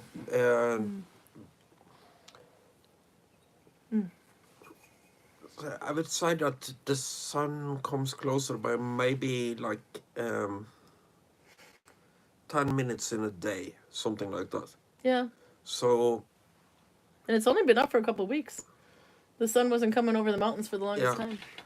Now, last week it was light enough at 6 o'clock to show the mountains on the other side of the smoking area. This week it's light enough at 6 o'clock for you to putz around in the village for 40 minutes. Pruda says, stop apologizing. It was nice to go around the village. No, I'm not going to apologize too much for that. I mean, it's just that we're going over, but it's still 18 people, so obviously it was fun. She doesn't know how to do time management. I'm learning from Greg that British have to apologize for everything. And Greg can't manage time. You and Greg and Georg, the three of you are probably using the same watch. Take that go away. Yeah. No, it was really quite nice because it was so nice in the village and because you could see things. It was the first time we'd been out on YouTube since October, I believe. Then no, it was definitely worth doing. It was just a little unplanned. I've been Orion is to the northeast of me now. Playing Total War Attila. Yeah. And then time just keeps going, and I go, where is she? So then I turn on my phone, and she is over by the boat talking about dragon heads. Then we were towards the end then. Yeah. I had fun showing the pit house. We have lots of questions. Do you know if he's going to put a grass roof on that? Yes, turf? He is going to cover it in peat moss, most likely. And some of the inspiration for Lord of the Rings is the Icelandic pit houses. So it's probably going to look like where Bilbo Baggins would live. We just need a round door. Well, we can put the little people in that house. A poorer version of... We had a lot of French signing up this year. The little people? All the French. So, Marie, Evan, Jose? Yeah. Are that the little people? Yeah, but Jose is from Spain. And Georg and Angela. No? And Georg and Angela, they're hobbits. The other thing was... No, I'm height-shaming the vertically challenged. Yep, you are. By the way, by Norwegian standards, you're kind of short. You're about 6 Dead foot? on average for a Norwegian standards. Okay, Carlos. Um, The average height for a Norwegian man is 178, and I'm 178. I have more questions about the plans with the pit house. Obviously, he didn't put a round door on it, so no hobbits shall be living in there. Elf says she's 5 feet. I like the initials ELF then. For you, my mom is 5 feet. I'm 5'6". If you come here, we'll put Technically you in the 4 pit feet and house. 11 and a half inches. Those halves have. What did you say? You can stay in a pit house. But actually, the pit house, it looks like he's got like this big stone slab on there. So is he going to sacrifice something in there or put a fire in it? I think he's planning to put the fire in it. Because you also have a lot of ventilation up top. Because I remember people around here are stupid, generally speaking. So instead of going to the person who actually would know the answer, they will ask everybody else first. So Yeah. I'm up talking to Roger about how he is planning to get rid of the smoke, because he is going to have a fire in it. Yeah. And I noticed there is no hole in the roof. Isn't there? I thought I saw one. He said, no, it will just come out in the ends. So it's going to Yeah, be because like you can see where the apex is. at the end of each, you don't build the wall all the way up. So you don't have a wall over this part. Yep. So where the roof meet, you can have let the smoke out. Then maybe because we saw that today, so maybe. And after Roger told me that, I have like 3 people coming up to me and going, where is the idiot going to let the smoke out? Well, I don't know. Why don't you ask the idiot? we have a village idiot. No, but in this case, I wouldn't say I'm the that. village idiot. Ask the idiot. Yeah, he's a real popular guy, Karl. He's height shaming people and declaring village idiots. And Nah, Roger is not a village idiot, by the way. I wondered if we had any other. No, Roger's not the village idiot at all. Let's see. Spring is coming. She's so There are some excited. other good candidates for that, but I should probably not talk about that on YouTube. Oh, this I thought was actually quite cool. Nella brought this up, and I was thinking about it when I read it, but I didn't get to respond. What is interesting about the Dublin fragment is that it is purple and is estimated to be lichen dyed. This is something I did during COVID, is I had some lichen and I was fermenting it. I started it just before COVID, and then we had to keep it going through pretty much all of lockdown, where you had to like open that thing twice a day, let some air in it, throw it, put the lid back on, Okay. shake it up a bit. It was fermenting anyway, So, and it stunk so bad. It was in ammonia. But Lila, and then I forgot about it for 2 years, and then Lila came last year, or 2022, I think it was, and she died with it, and we actually did use it on YouTube. It is a purple color that she got, purple blue. but that's what you guys have been saying to the people who want to dress in black all the time. That, yeah, you can get black with lichen, but the Vikings didn't use lichen. That's the thing. The Vikings did. That's my question, actually, because I don't know that we had any. I didn't think we had any evidence that the Vikings died with So- mushrooms or lichen. If the evidence now exists, I'm wondering. Yeah, but this is purple lichen. will it not turn out that Blackadder was right all along? Yeah, we're gonna have nothing but black-colored Vikings now. Bring on the Instagram. I'll still be No, I don't know. mostly So, but I green, was but, the thing I was gonna ask. So Nella, that's one for you anyway. Whenever you catch up, is the lichen dye? Do we have any evidence that they died with lichen or mushrooms in the Viking Age? I thought that was a medieval thing. There is evidence from Iron Age Finland that lichen was used. So then, okay. But what about mushrooms? Because another one is Lila likes to dye with something called kanelslur, which is means cinnamon, but it's a mushroom that's kind of red, and you can get a really, really pretty red and a rust brown color with it. Mushrooms wouldn't have been a thing. Okay, so there's a difference. See? Okay, so I'm going to hang on to that. But the lichen was so cool to do. No, we still let her do it in the village, but we just have to say that. But we don't have evidence. This is how you make this color with the mushroom, but we don't actually have evidence that they found it in the Viking Age. Is it plausible? It's also plausible that needle binding is 80,000 years old. That doesn't mean it is. There's no sources. But the last couple of weeks, mushrooms come rather late. That's what I thought. Yeah. Rune has been working on the shaft for my spear, for the gigantic overdimensioned spearhead. He bought a spearhead. Yeah. And I'm getting giddy like a little kid, because I really I really want to see how this spear is going to act. 11%. Okay, yeah. Well, obviously it's a hewing spear or a cutting spear. Yeah. But the Oddgear that Egil Skallagrimsson had, I'm almost completely sure it must have been something just like the spear that I have. Yeah. Because it cut the shaft off when he went swimming. Considering what this spearhead looks like, you basically now have a short sword. You can throw it. Well, of course you can. It's a spear. You can decapitate people with it. That's the one thing where the jury is still out. And I have to come up with some kind of test as soon as I have this shaft. I want to test if it has enough cutting power to basically decapitate.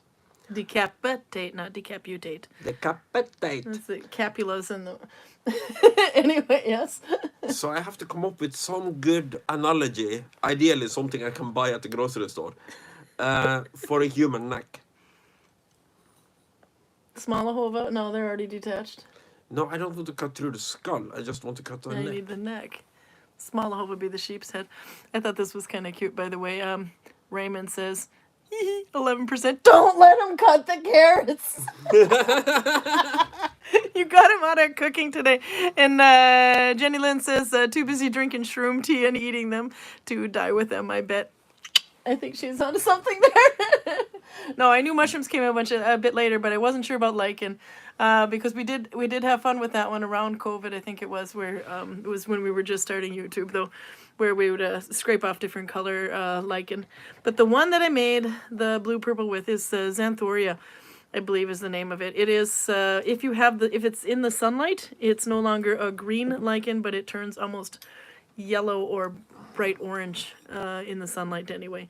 That is the one that was scraped off and fermented. Then we also used one that was called oak moss, which is when you see kind of like growing like antlers off of a tree. It's kind of like paper thin, but... And that one had also an effect. But the one that got that blue tinge, reddish tinge, that was the Xanthoria lichen, if I'm saying that right. Penelope Walton Rogers, rest in peace, has published about the dyes of Viking age. I haven't had time to read it all, as it is discouraged in our university to research natural dyes, as we don't have a lab.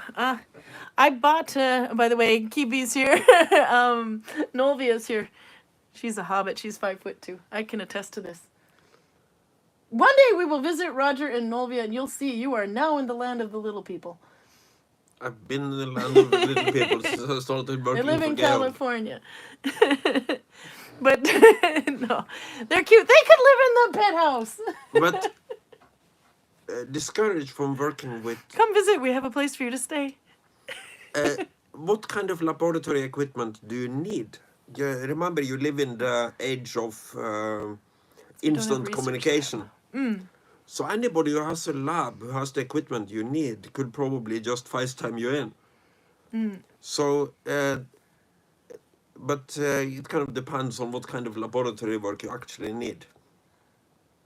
Oh, I like that what Max wrote in there. I was thinking about wearing my pride items at work when June arrives to let others know that I'm LGBTQ, even though I work with people who have disabilities. I think that's a great idea. She says a very fancy one at the lab. Very fancy, big letters. So either she hit the caps lock on accident. Nella says, very fancy one, the lab. You said, what kind of lab equipment? She said, very fancy one. So I don't know if she meant to use capital letters there, but I love shoving that down your throat. Very fancy.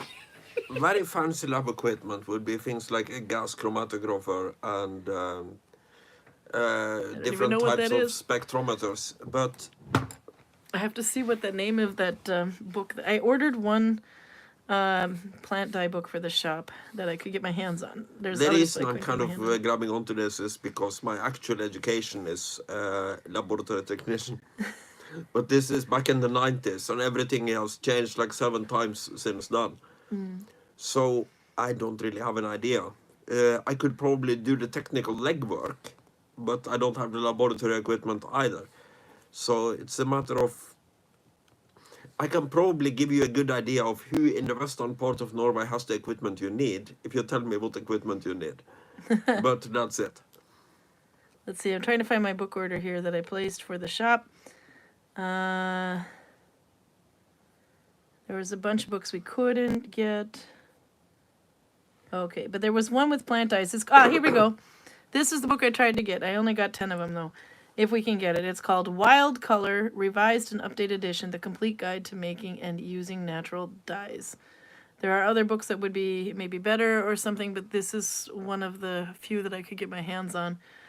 So I don't know if that book is any good or not, but yeah, it's called Wild Color, Revised and Updated Edition, The Complete Guide to Making and Using Natural Dyes. As opposed to the supernatural dyes. Yeah, we don't want to use the supernatural dyes in the Viking Age. 11%, Karl. No cutting carrots.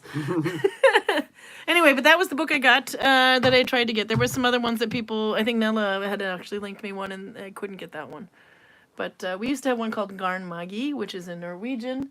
That means yarn magic, and that was also for plant dyeing. But we don't have any plant dyeing books in the shop. So that's the one I got, and that's the one I'm going to try with. No, as I mentioned last week, the room we are in now is the library because we have one bookshelf. And I really wish our bookshelf was better than it is. Our one bookshelf? Okay, our library looks like this. Wait, that's the whole... Wait, no. Now you've seen it all. Because we have some books that just kind of look like that. Then we have David Yarrow over there because he came and took pictures one day and left of his photography book. But yeah. That one is actually kind of interesting. We have more books in the shop than we have on that shelf. The man is a good photographer. But yeah. We have books like... They can't hear you when you're in the front of the microphone. Yeah, books like this one. Viking economics, yeah? Here, stand over here so they can hear you. Yeah. You would think that this book actually had something to do with the Viking Age. And maybe it had something to do with, well, say, high trade in the Viking Age. It does not. This book has to do with the economy of the Scandinavian countries and how the Americans can try to kind of assimilate Scandinavian economical model. It has basically diddly squat to do with the Viking Age. It says completely fascinating. Liberals worldwide invoke Scandinavia as a promised land of equality, while most conservatives fear it as a hotbed of liberty-threatening socialism. But the left and the right can usually agree on one thing, that the Nordic system is impossible to replicate elsewhere. The United States and the UK are too big, or too individualistic, or too something.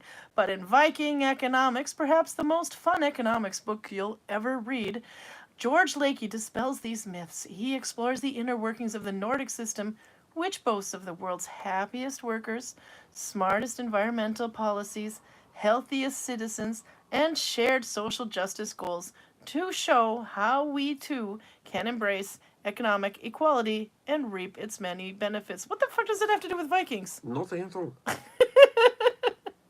I don't want to read that. I've said it before. If somebody just goes fishing, take all the fish and put it on the stones down by the sea, and let them rot for a couple of days and photograph them, then they can take these photographs, put them in a book, and call it The Viking Guide to Rotten Fish, and we would buy it and put it in the Somebody store. would buy it, but there are some books that I bought one of. This word to get us to buy something. Yeah. But this one, I think, got stopped. So we have it in the library, but we don't have it in the shop. But oh, how much energy I've spent trying to throw things out of the shop. Because it sells. I was going to try to read my chat on the computer, but I can't. It won't update. Well, that book, there are some books, though, that I've ordered that we ordered one of, and this is because we want to see what it is, if it's good or not, or if it's worth... that's a sensible way to do it. Maybe that's a one book, I don't know, because I know that the supplier that we have obviously hasn't read all these books that he's distributing for us, but if it has the name Viking in it, I can guarantee you it's on there, but you do have to go and look off the list, like the plant dye book was not on the Viking list he sent me. I borrowed all the books of a friend of mine when he was going to, he was studying to become a historian or an archaeologist or something. And Yeah. one of the books was called Iron Age Economics. Yep. And that is what you think that book is. That explains basically the trade networks of the Iron Age, and it was really interesting. Unfortunately, I had to hand it back to him when he decided to become an archaeologist or historian for real, instead of just pretending to be drunk in Bergen with the other students. So the guy with 11% in his system. Okay.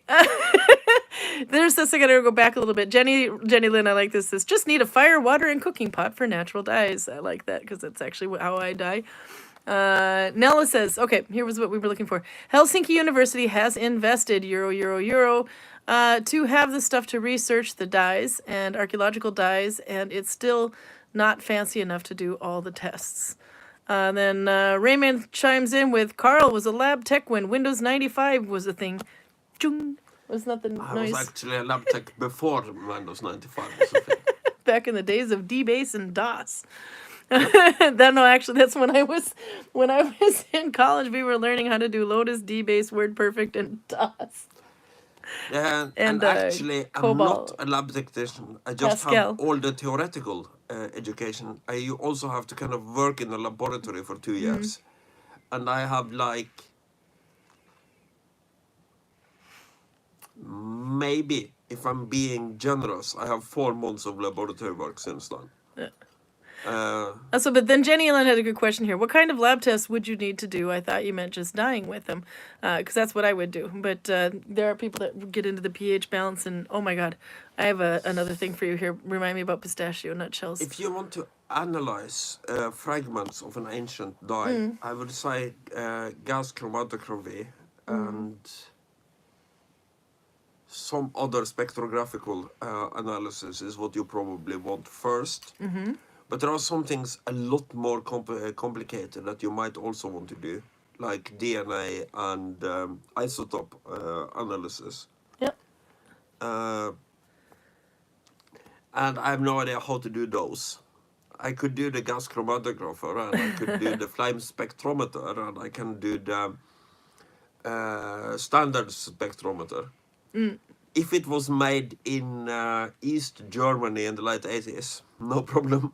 No. By the way, Nella says there is a Biocoloria, if I'm saying that right, project where they're researching the natural dyes and the mordants and their combinations. And well, if I just wanted to dye with them, you don't need anything but fiber, heat, water, and dye stuff and mordant.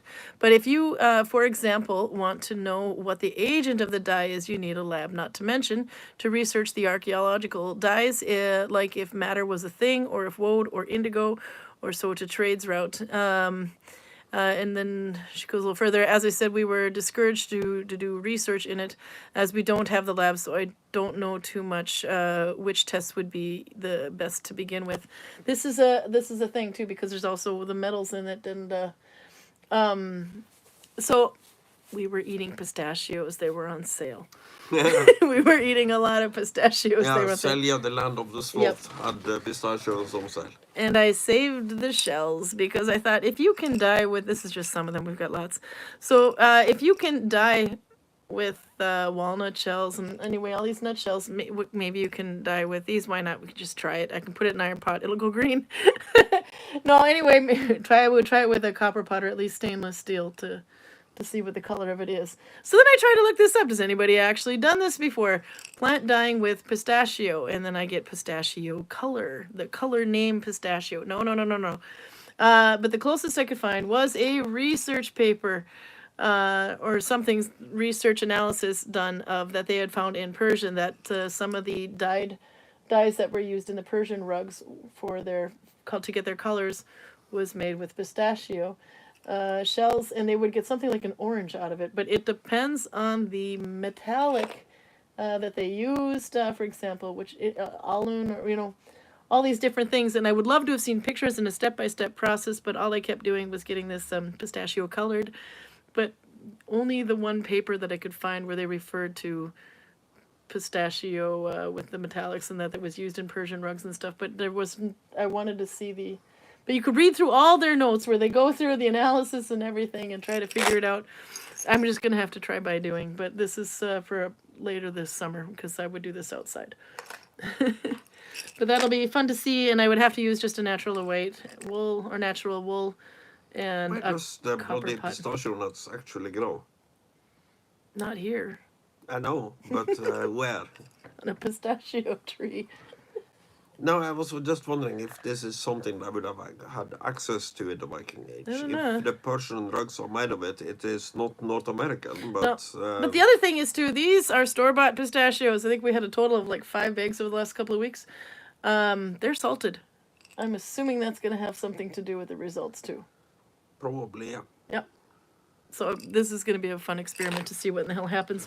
But that's where, when I was reading through this big paper about all these, it sounds like what Nell would be doing to try to figure out exactly what was in it and all the lab tests they had to do and everything. But that'd be kind of fun to get orange. I can't imagine I'd get orange out of those. I'd be happy if I got a color at all, to be honest. But I have to try it because what else am I gonna do with loads of pistachio? Oh, then you fall into the pistachio shell rabbit hole. Apparently, you can paint them and glue them together, and make flowers and all kinds of really pretty wreaths and things like that. I'm just gonna boil them. Yeah, you can also use them in your garden. Slugs don't like them; they've got sharp edges. I'm gonna try to dye wool with it because why not? But I can't do it in the village when we're open because pistachio shells don't sound very Viking.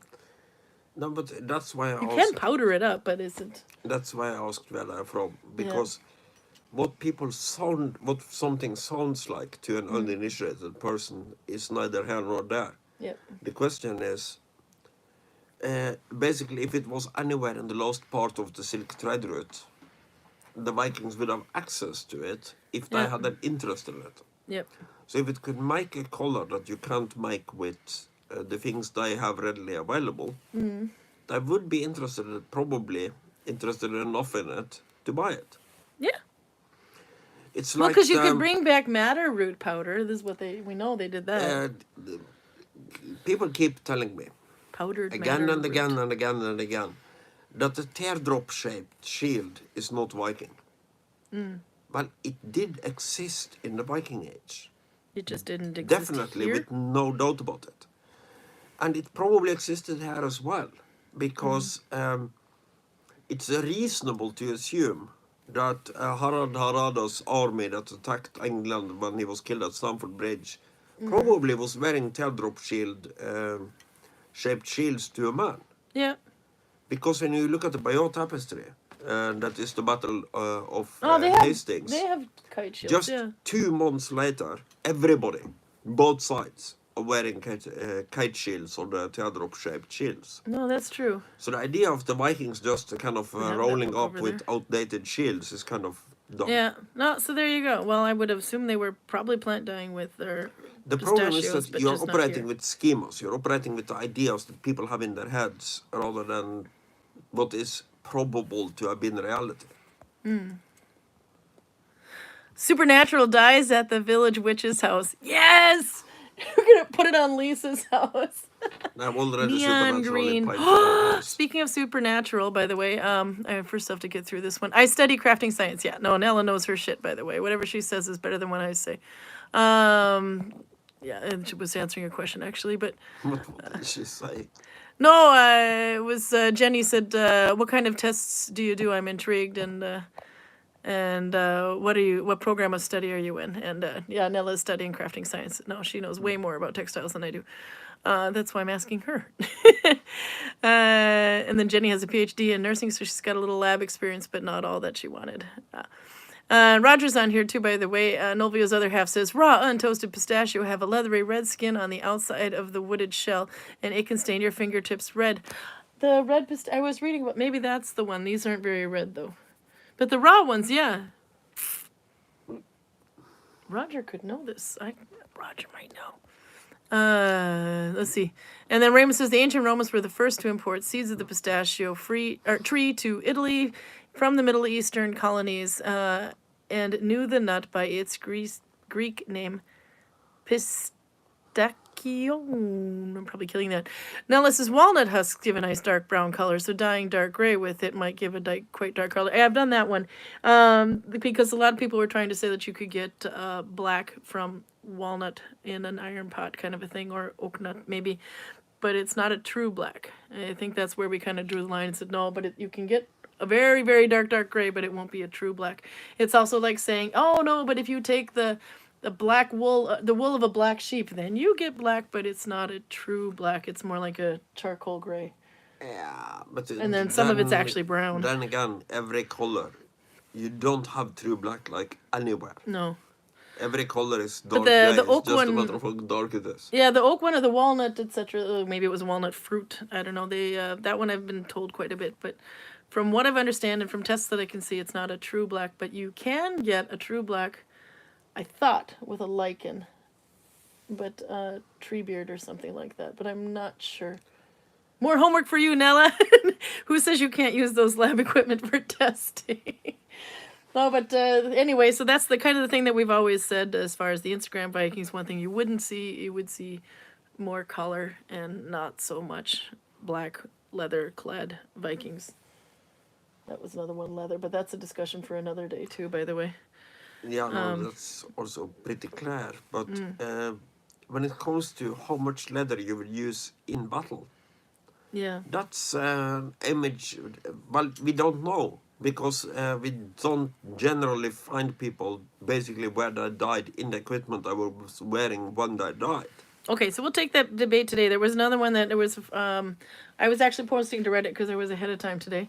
So I posted on Reddit, and the first thing it shows me when I open Reddit is the popular leather hide debate in Viking clothing. We've talked about this one before, but it has been a while now. And then, of course, they show a picture of Tor Rosland from one of his Beard Struggle ads where he's wearing the mantle of wool. Tor's a really nice guy, by the way. Shout out to Tor Rosland. But anyway, he had the wool, the wool for Krage, and then he had black leather underneath, and so then you got the dyed leather kind of a thing. But another one was somebody said actually if they would not have believed it, but boiled moose hide is pretty protective. Well, everything is pretty protective. Well, Yeah. I'm exaggerating, but just a little bit.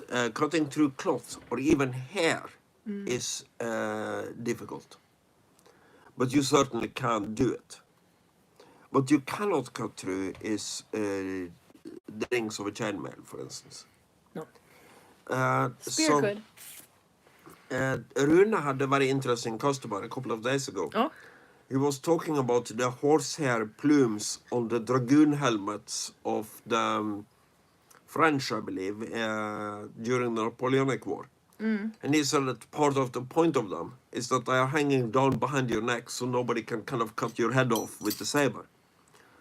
And yeah, cutting through horsehair is difficult. I wouldn't have thought of that. But you can do it. And if somebody smacks you across the neck with the saber, Yeah. I would say that you would probably want something more than horsehair between you and certain death. Yep. And even if it doesn't go cut through the horsehair, it will still do something bad to your neck. Well, we know they did needle binding and weaving with horsehair, but that's for like a milk sieve. But the thing of the non-ferrous armors, things that are made of linen, like the linothorax, Yeah. or leather, like the soft leather and hard leather fantasy armors. The problem I have with them is that if they work even a little bit, then why is somebody wearing a 12 to 16 kilogram chainmail? If you can get the same effect with linen or leather, why are you investing in this? And I don't think you get the same effect. You might, the linothorax might be able to stop a cut. But I don't think it has much of a chance against the thrust. Yeah. There was another thing that was brought up, of course, too, is that if Vikings were using the hides with the fur attached to it, then they would have had it turned inside out so that the hide would be close to the fur would be closer to your skin because it's more insulating. Yeah, no, I don't think so. But Okay, do explain. I'm wearing it with the fur You're out. wearing fur side out, so you're a fashion Viking. No, I'm doing that because that's what the sheep does. Uh-huh. Uh, Well, there's one thing is rain. Yes, that's the thing. And this is also the reason I have this thing in the first place. I don't think it is particularly stylish, and I don't wear it just for fun. This is my rain gear. When I'm wearing this thing, my sheepskin gets heavy, but I don't get wet.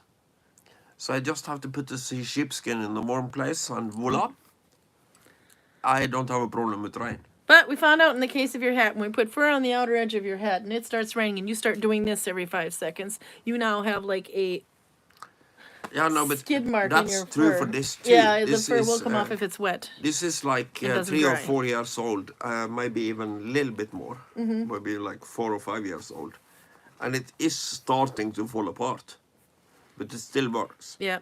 So And if when you it doesn't agitate work the anymore, wool, I'll just put a new sheepskin on. yeah. So if you have a hide like that, or sheenfell as we'd call it, if it is wet, it is best to dry it before you start snuggling up to it and gyrating against it, because it will have a bald spot.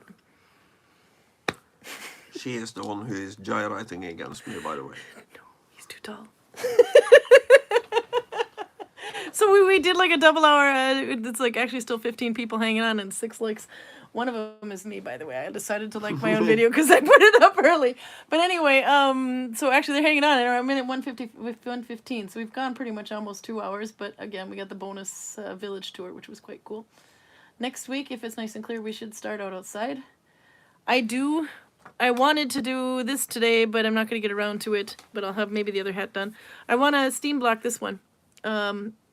And you can see the difference where it looks kind of a little bit bumpy from my joins, and because it's rough worked, as to how it will look when it's from now and then when it's blocked. But if we have a fire going outside, I can show you how to steam block it with a pot. I'm working outside normally, so I'm hard to convince to get outside. Yeah. But if you want a little tip, Yeah. use these things. Oh my God, Raymond says If you it's 3 bring a.m. them outside, I'll come outside. He will. Okay, let's see. There's so much chat to go with here. Gonna make an all-bound hat with the remaining yarn. You should. I think the leftovers are the best when it comes to hats and needle binding.